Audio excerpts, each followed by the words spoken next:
Quand j'avais 12-13 ans, je savais déjà que j'étais hétérosexuel et donc pour cette raison évidente, j'ai commencé par jouer à Battlefield avant de jouer à Call of Duty. Et là, j'ai réalisé quelque chose d'hyper intéressant, c'est que je ponçais le jeu, tu vois, nuit et jour, comme un gamin qui est accro aux jeux vidéo, en quelque sorte accro, bref, tu m'as compris.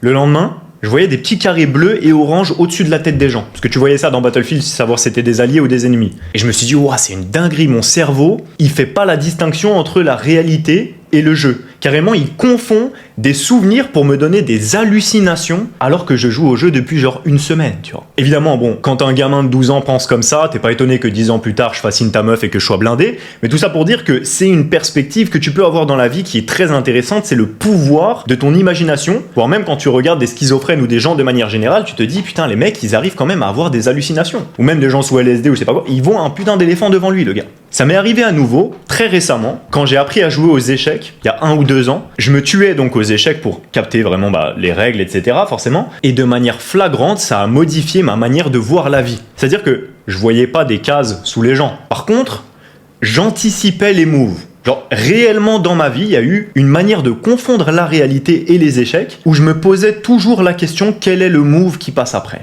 Parce que dans les échecs, tu as plusieurs niveaux qui te permettent de qualifier ton niveau. Niveau, entre guillemets, 0, bon, c'est pas niveau 0, tu as des élos, etc. Mais bref, pour te dire dans la compréhension d'un débutant, tu démarres, il faut que tu captes les règles. Ensuite, il faut que tu captes un coup peut donner telle répercussion, et plus tu es expert au jeu, plus tu arrives à anticiper que ce que tu vas faire va provoquer une réaction chez ton adversaire, et tu as des gens qui arrivent à anticiper 50 coups à l'avance qui sont des putains de génies, tu vois. Ce qui évidemment est très compliqué à faire, et je suis très loin de ce niveau-là. Mais du coup, tu dois accepter d'entrer dans une nouvelle forme de réalité, où tu es en perpétuelle anticipation, parce que ce qui va se passer après est beaucoup plus important et profond que ce que tu vas faire là maintenant. Tu vois, c'est là que c'est dans les prochains coups, dans l'anticipation des prochains coups, que tu arrives à capter les experts et les débutants. Et donc, ce qu'il y a de fascinant, c'est que tu te dis, c'est quoi le point commun entre ces deux choses-là ? C'est un jeu.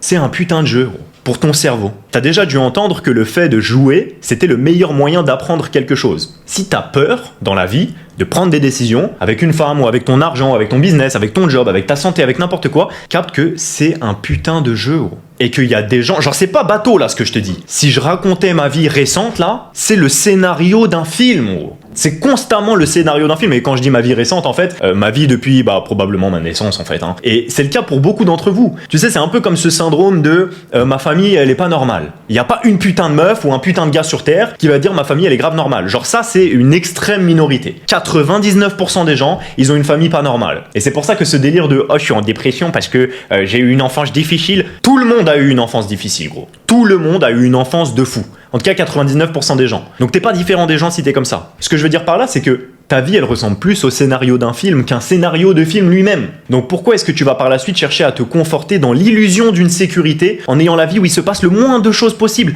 Même si tu ne faisais rien, les problèmes, ils viendraient à toi. Et en fait, en courant ou plutôt en te déplaçant en direction de tes objectifs, il se passe des choses non seulement excitantes, mais en plus t'as beaucoup plus de contrôle dans le mouvement que dans l'immobilité, contrairement à ce que tu crois. Si t'es en train de jouer, t'as un impact sur ta réalité. C'est toi qui maîtrise, qui manipule les mouvements que tu peux faire. Si tu restes passif, t'es comme dans un jeu qui se déroule sans toi. Mais t'arrêtes pas le jeu. Tu peux pas arrêter le temps parce que t'as le cul posé sur une chaise. Et en fait, comprendre ça et être à l'aise avec ça, ça te donne une avance sur le monde exceptionnelle. Je me sens perpétuellement, quand je dois lancer un business ou lancer un projet parce que j'ai développé des skills à un niveau qui, sans me vanter, je veux pas dire que financièrement j'ai un niveau qui est unique, mais en tout cas, intellectuellement et dans ma capacité à créer des business et à m'adapter à plein de situations, j'ai jamais vu grand monde, en tout cas en France et dans la francophonie, avoir ce niveau de facilité à la créativité, tu vois. Donc, ce que je veux dire par là, c'est que moi, je le manifeste comme quelqu'un qui saute d'un avion et je suis complètement à l'aise dans la chute libre parce que je sais que je sais voler et en fait je fais cette chute libre volontairement parce que j'aime ça. J'aime les sensations de me laisser croire à moi-même que je suis en train de chuter, mais en fait à tout moment je clique et je vole pendant que les autres ils se chient dessus de sauter de l'avion. Et du coup tu comprends pas parce que tu sais que tout le monde a ce putain de pouvoir de voler. On a tous un parachute dans notre dos qui est le fait que quand tu fais les choses toi-même, tu as le contrôle parce que tu progresses. Immanquablement, si tu fais quelque chose encore et encore, tu progresses. Et ça, c'est ce qui se passe dans tous les business, ou dans tout de manière générale. J'ai peur de commencer parce que je suis nul. T'as toujours été nul, en fait. La baseline, c'est nul. La définition de nul, c'est quelqu'un qui n'a jamais fait cette chose-là. Tu arrêteras d'être nul uniquement quand tu auras commencé à le faire. Ce que je te recommande, c'est d'être à l'aise dans cette situation. Comment tu fais ça et comment est-ce que tu le réalises ? Je sais pas parler aux femmes. Normal, tu l'as jamais fait. Je sais pas, j'ai envie que ma mère soit à l'abri financièrement, etc. Mais en même temps, je me chie dessus de prendre la moindre décision.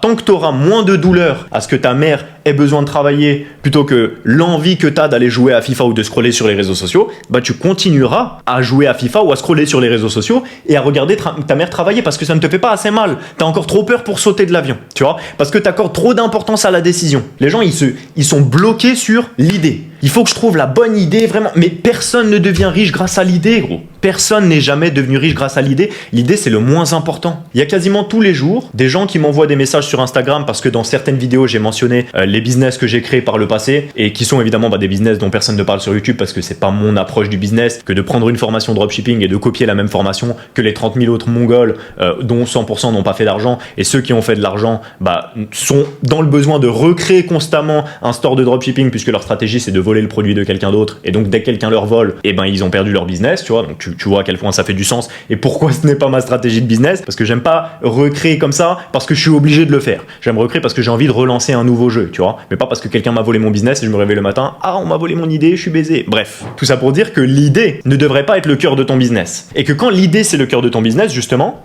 tu te fais baiser tout seul parce que quelqu'un va te copier au bout d'un moment. Il faut que tu aies confiance soit en ta capacité à recréer des idées à l'infini, soit en ta capacité à, si quelqu'un me vole mon idée, mon business est tellement solide, unique, j'ai tellement d'images de marque, tellement de marketing, les gens adorent tellement ce que je fais et trouvent tellement ça unique qu'il ne suffit pas de me copier mon idée pour qu'on me vole mon service. Et si Nike et Puma sortent la même paire, tout le monde achète Nike parce que tu n'achètes pas la forme de la paire, tu achètes le logo Nike. Tu vois? Donc si tu fais ça dans ton business et si tu es confiant, je sais créer une image de marque et un attachement auprès des gens, je peux créer des baignoires demain et niquer le game, tu vois?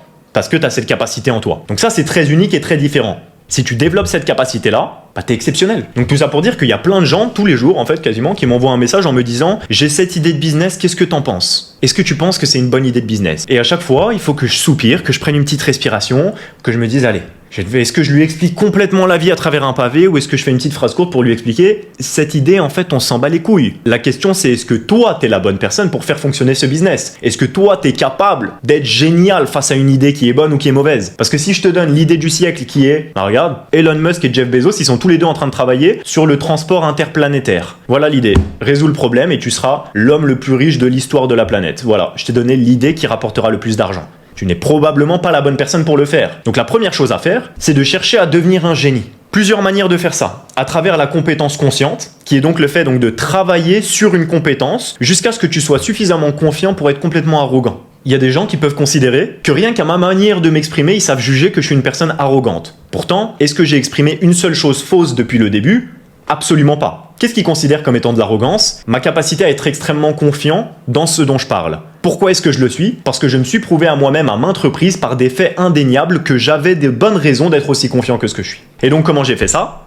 En devenant génial dans mon domaine. En fait, moi, ce que j'aime bien, c'est utiliser l'humour justement parce que la vie est un putain de jeu. Tu peux vraiment en faire tout ce que tu veux et l'humour, c'est extrêmement important pour moi. C'est une manière de me faire passer des messages à moi-même. Ce que j'aime bien faire, c'est me donner de la confiance en moi. Exemple, régulièrement, ce que je fais, c'est que quand je marche ou quoi que ce soit, j'ai ma journée, je passe devant un miroir et je vais me faire souvent la même blague et je me regarde et je me dis « Ah, mais c'est pour ça, en fait ». Je comprenais pas pourquoi toutes les meufs elles me regardaient depuis tout à l'heure, tu vois. Et en fait, j'aime bien faire des blagues comme ça qui sont genre, bon, la blague elle est drôle ou elle est pas drôle, je m'en bats les couilles, je me fais une blague à moi-même pour renforcer dans mon cerveau la croyance de ok, c'est bon, maintenant je comprends en fait, c'est parce que je suis frais, ok, ça va. Je me disais, les gens, j'ai un truc sur le front ou quoi, tu vois. Je fais la même chose en business, c'est-à-dire, même quand j'avais pas d'argent, quand je devais dépenser de l'argent pour quelque chose, je disais, y a pas de souci, je suis blindé, frérot. Je peux payer, je suis blindé. Je disais ça même à ma mère, à ma meuf à l'époque qui savait que j'avais pas un euro, tu vois, genre je disais tout le temps ça. Encore une fois, il y a une très subtile ligne entre manifester et se voiler la face, mais si tu le fais en mettant les actions en concordance, tu finis par le devenir. Et c'est ça qui est insupportable pour les normies, et même pour moi-même dans certains cas, je vais être honnête.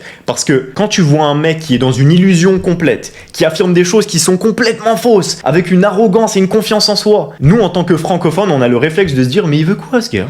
Qu'est-ce qui lui donne l'autorisation d'être aussi arrogant ? Nous, on est dans le reste à ta place, tu vois. » Ce qui rend encore plus fou, c'est que c'est ces gens-là qui finissent par obtenir. C'est ces gens-là qui ont l'arrogance qui finissent par obtenir de la vie. La différence entre une extrême arrogance et une extrême confiance en soi, c'est que la confiance en soi, c'est être arrogant ou plutôt être montrer justement à quel point tu es confiant dans un domaine que tu maîtrises et que tu sais que tu maîtrises ou que tu sais que tu es en train de travailler activement pour maîtriser plus. L'arrogance, c'est de faire ça dans des domaines dans lesquels tu ne maîtrises absolument rien. Je vais évidemment pas faire ça si on est en train de parler d'un domaine sur lequel j'ai aucune compétence. Je vais pas aller devant un pianiste qui a 35 ans de piano, lui mettre un coup d'épaule et lui dire allez bouge, je vais te montrer comment on fait du piano. Tu vois ce que je veux dire ? Ça, ce serait de l'arrogance mal placée et ça amènerait un karma négatif dans l'univers. Tu cherches à amener un karma positif. C'est-à-dire, Ne pas faire se sentir les gens mal autour de toi, mais au contraire faire en sorte que les gens se sentent bien. Alors ça, c'est la fine ligne entre la loi d'attraction et encore une fois l'affirmation, ce qui mériterait une vidéo complète puisque c'est quelque chose qui existe de manière tangible, j'en ai déjà parlé, j'ai évidemment eu des dizaines et des centaines d'expériences et encore une fois, plus tu montes à travers des gens qui ont un gros niveau de réussite dans leur vie et plus ils te montreront avec des histoires d'une précision invraisemblable comment ils ont réussi à manifester des résultats précis dans leur vie et c'est ça qui finit par te faire croire en la loi d'attraction. Référence à ce que je disais plus tôt, tu sais pourquoi tu crois ce que tu crois parce que indéniablement tu as eu des preuves dans ta vie que personne ne pourrait réfuter, tu vois. C'est la différence entre ça et croire aveuglément parce que tu as lu un demi-livre et du coup tu t'es mis à accepter la croyance. Quoique, ça dépend de qui a écrit le livre, mais bref. Fais des choses au quotidien qui vont renforcer ta croyance ou plutôt renforcer ta capacité, ta compétence dans une direction. Choisis, tu vois, une baseline, un axe principal. Je veux développer mon physique, par exemple, j'étais super skinny. Je me suis dit, ok, j'en ai marre d'être skinny, j'en ai marre d'être faible en plus d'être skinny, j'ai envie de devenir fort. Qu'est-ce que je fais? Genre pas me faire des plats qui vont être trop mauvais pour moi, etc. Juste un peu plus riz, poulet, brocoli, tu vois ce que je veux dire? Genre juste axé. Ensuite, tout le reste de mon temps libre, je me bute aux vidéos YouTube sur le sport, etc., etc. Ce qui est probablement ce que la plupart des gens font, tu vois. Mais si tu le fais tous les jours, au bout de 6 mois, t'es juste devenu un putain d'expert dans le domaine. Alors après, il faut mettre en place les actions évidemment, mais moi, ça avait l'effet sur moi de créer de l'excitation. C'est-à-dire, je me sens comme à Noël quand j'ai reçu un nouveau jeu en fait, tu vois. Je me dis, waouh, je vais exploiter un nouveau pan de la vie. Je vais juste faire ça et je vais devenir ça. Et ça marche. Tu te tues aux vidéos YouTube, tu te tues à un programme de sport, tu te tues à un coaching sportif. Et encore à l'heure actuelle, même après des années à faire ça, déjà, j'ai le langage de compréhension qui me permet de parler avec plus ou moins tous les coachs sportifs et de comprendre très bien ce qu'ils sont en train de dire, même si j'ai pas un physique de dopé, tu vois, mais je sais comprendre de quoi on parle. Et en plus, je prends quand même des coachings sportifs à l'heure actuelle parce que je sais que ça a l'effet de déballer un cadeau. J'ai mon coaching, j'ai payé 800 balles le mois, j'apprends quasiment rien. Tu vois, en 1 mois ou 2 mois, j'apprends quasiment rien. Par contre, à la fin des 2 mois, à chaque fois, je suis dans une shape que j'ai jamais eue auparavant. Parce que je suis tellement excité de mettre en place les choses et de juste suivre le programme. Tu manges, t'as l'impression que t'es en train de jouer en fait. Tu transformes ta vie en jeu. De la même manière pour les programmes de business. Encore une fois, comme je l'ai dit, alors pour moi, c'est même pas une question d'arnaque, c'est juste une question d'incompétence involontaire. Comme on dit, ne jamais mettre sur le dos de la malveillance ce que tu peux mettre sur le dos de l'incompétence. Et qui est, je pense pas que les gens soient tous des enculés. Je pense par contre que les gens sont tous des incompétents. Ce qui est très agréable puisque du coup, quand tu veux rentrer dans un domaine, tu regardes leur business et tu te dis, oh waouh, c'est lui le leader du marché? Il pue la merde, c'est impressionnant, tu vois. Et c'est vraiment ce qui se passe, hein. Demande à tous les membres de la Business Army, d'ailleurs il y a un module spécifiquement là-dessus où j'explique, les gars, vous n'êtes pas prêts. Une fois que tu as défini le business dans lequel tu veux rentrer, immédiatement la première chose que tu te dis c'est fascinant à quel point les gens sont nuls à chier. Je parle des concurrents actifs qui font des millions dans ce domaine. Nuls à chier. Vraiment, enfin, nuls. Impressionnant comme ils sont nuls. Et donc tu rentres dans le marché et tu les fumes. Pourquoi? Parce que tu as transformé ça comme un jeu. Si tu veux la recette du seul programme au monde qui mêle la passion au cœur de ton idée de business, tu peux le retrouver sur mon site billis.io où je t'accompagne justement en t'expliquant de A à Z. En ce moment, tu as des coachings en direct avec moi qui sont offerts pour tous les nouveaux membres où vraiment ça va être moi qui vais t'aider à trouver ton idée précise, toute la stratégie marketing et comment faire ça comme un jeu où tu t'éclates et tu tues les gens parce que c'est trop facile encore une fois. Et je l'ai fait dans plein de domaines différents. Je veux dire, qui t'a déjà entendu, c'est pas pour me vanter encore une fois, je parle de ce que je connais. Qui t'a déjà entendu, qui a des business dans la vente, dans le marketing, dans l'import-export, en France et à l'étranger, dans la musique, dans le mannequinat, tout ça en ayant raté un CAP cuisine, tu vois, et qui maintenant voyage d'île en île, alors que j'ai commencé à l'usine en 2-8. Parce que j'ai mis en place cette notion de jeu et parce que j'ai mis en place cette notion d'être à l'aise en chute libre, qui sont des méthodes qui rendent les choses super simples, mais qui te font peur au départ parce que tu ne comprends pas la capacité de l'élasticité de ton cerveau et la puissance de rentrer dans un entourage de personnes qui savent faire. Encore une fois, même après des années à faire du sport et à regarder du contenu, je continue à payer des programmes de sport parce que je sais que ça va m'aider à passer au niveau supérieur. Et même dans le business, évidemment, je continue à prendre des programmes de business de plus en plus chers. Et encore à l'heure actuelle, je viens de rentrer dans un réseau d'entrepreneurs aux Philippines qui m'a coûté 10 000 $ de droits d'entrée et en même temps je viens de prendre une formation également pour l'un de mes business à 10 000 $ de droits d'entrée aussi. Pourquoi? Parce que je savais que déjà les premières que j'ai payées, ça m'a permis de passer au niveau supérieur à chaque fois. Donc j'ai pas payé 10 000 $ en mode c'est mon one shot, je vais espérer que ça marche. Non. Je sais ce qui fonctionne et ce qui fonctionne pas, et je sais que ce qui fonctionne, c'est s'entourer de gens qui ont la connaissance, parce que ça me permet de transformer ça en jeu. Donc bref, je te recommande de faire un tour sur mon site billis.io si tu veux créer une idée de business passionnante, que je t'accompagne à le faire directement, et ou passer ton business au niveau supérieur avec des stratégies marketing uniques que j'ai mises en place dans plein de domaines différents. Troisième chose, faire un tri radical dans ton entourage. Alors, un exercice que tu peux faire, ça va aller 2 en 1 avec le meilleur conseil que je puisse te donner à l'heure actuelle, là, tout de suite, je te le donne tout de suite, gratuit. Le meilleur conseil, apprends que non et oui, c'est tes deux mots les plus puissants. Quand c'est la dernière fois que quelqu'un t'a dit « sors avec nous, machin, ou quoi que ce soit », ou t'as proposé quelque chose que tu savais qui était pas bon pour toi, et que ta réponse, ça a été « non ». Et que ça s'arrête là. Tu vois, tu te justifies. Ah non, je peux pas parce que demain il faut que je fasse ça. Nan, nan. Et des fois, le mec il débanque ton idée. Ouais, non, mais t'inquiète, on va rentrer dans 1 heure ou 2. Et là, tu te sens mal. T'es en mode ah, il m'a sauté mon objection, mais en fait, la réalité, c'est que j'avais juste pas envie d'y aller, tu vois. Sauf que t'as menti. T'as fait le menteur. T'as dit que la raison pour laquelle tu voulais pas y aller, c'est parce que autre. Ah bah maintenant, c'est plus un problème. Donc comment je fais maintenant? J'ai menti et le mec il m'a sauté mon objection. Alors que si t'avais juste dit non. Non, parce que j'ai plus d'intérêt à ne pas le faire qu'à le faire. Tu vois, genre la réponse c'est moi, c'est égoïstement non. La réponse c'est non, je ne veux pas en fait, je veux pas. Et, à l'inverse, oui, je vais le faire. Oui, tu devrais faire ça. Te regarder toi-même comme si t'étais une autre personne. Est-ce que tu devrais faire ça? Oui. Et pas de oui, mais non. Si c'est oui, alors agis dessus. Si c'est non, alors agis dessus. Dis non aux choses qui t'empêchent de progresser. Dis oui aux choses que tu as envie de faire, que tu aimerais faire, qui t'enthousiasment à l'idée de faire. Et comprends que tu ne mourras pas. J'encourage toujours les gens à prendre la décision la plus risquée, notamment si tu vis dans un pays francophone ou dans un pays occidental, parce que tu peux prendre tous les risques, gros, tu ne mourras pas. Ça, c'est une réalisation de ouf. Genre, j'ai pas trouvé, je sais pas si ça te touche autant que ce que selon moi ça représente la réalité de la vie, cette phrase. Tu ne mourras pas, gros. Si tu fais la chose la plus risquée dans ton livre, le truc qui t'aidera à passer au niveau supérieur, je dépense tout mon argent pour cette formation. Je prends tous les risques pour aller dans ce pays. Je vide mon compte là et je vais en Argentine. Je vide mon compte et je vais à Los Angeles. Tu ne mourras pas, gros. T'es en chute libre. Tu viens juste de sauter de l'avion. Comme je l'ai dit, t'étais avant l'un des gens de l'avion qui est paralysé par la peur. Tu ne mourras pas, gros.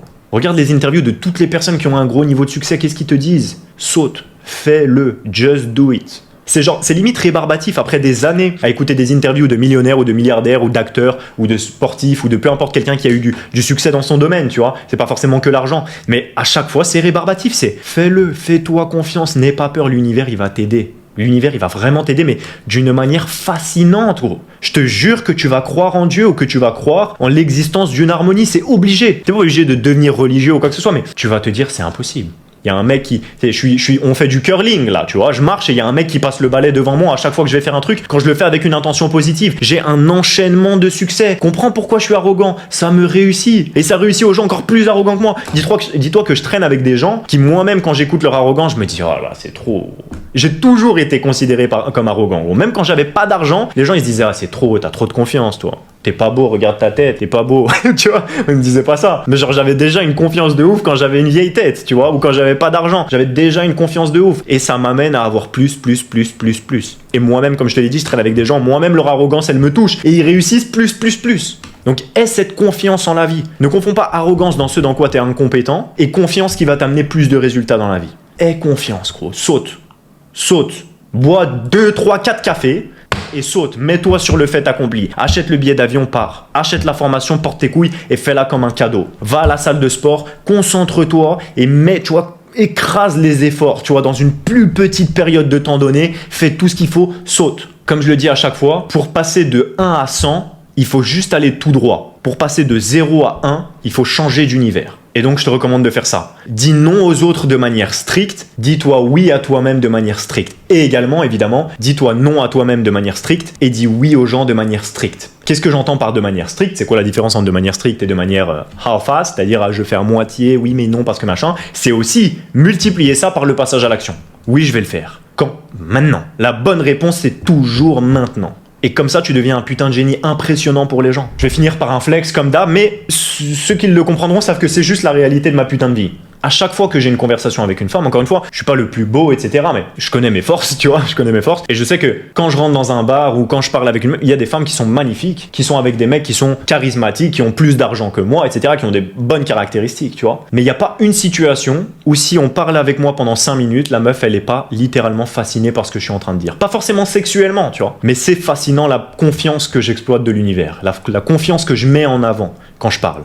Et ça m'ouvre toutes les portes. Et comme tout se répercute en toute chose, c'est ce qui fait que ça va créer du désir chez beaucoup de femmes. C'est ce qui fait que ça va me permettre d'avoir de très grands résultats dans tout type de business. C'est pour ça, encore une fois, que j'ouvre les portes du seul programme au monde où je suis confiant que peu importe ton idée, peu importe même que tu n'aies pas d'idée, peu importe ta situation, ta passion ou que tu n'aies aucune passion, j'ai été dans ce cas-là aussi, je sais que je peux faire un truc de fou, puisque c'est ce que je fais tous les jours. tellement j'ai de confiance en ma capacité à créer un produit de fou dans 100% des situations. Et en fait, ça se répercute en toute chose, et en toute chose, je progresse à une vitesse fulgurante, malgré le fait que je sois déjà dans le top 1%.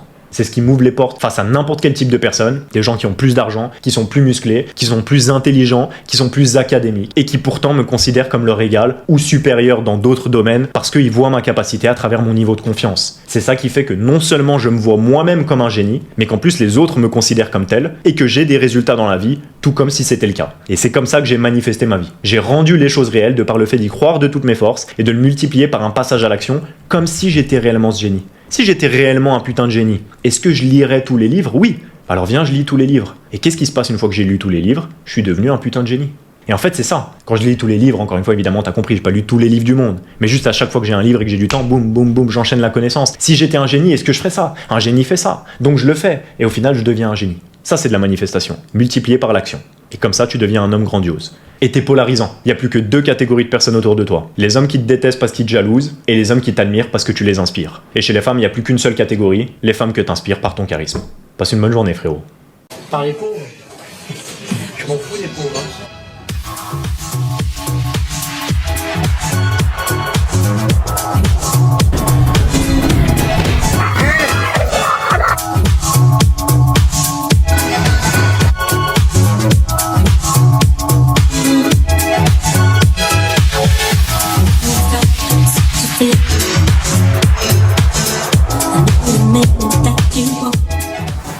Billy, t'es trop musclé.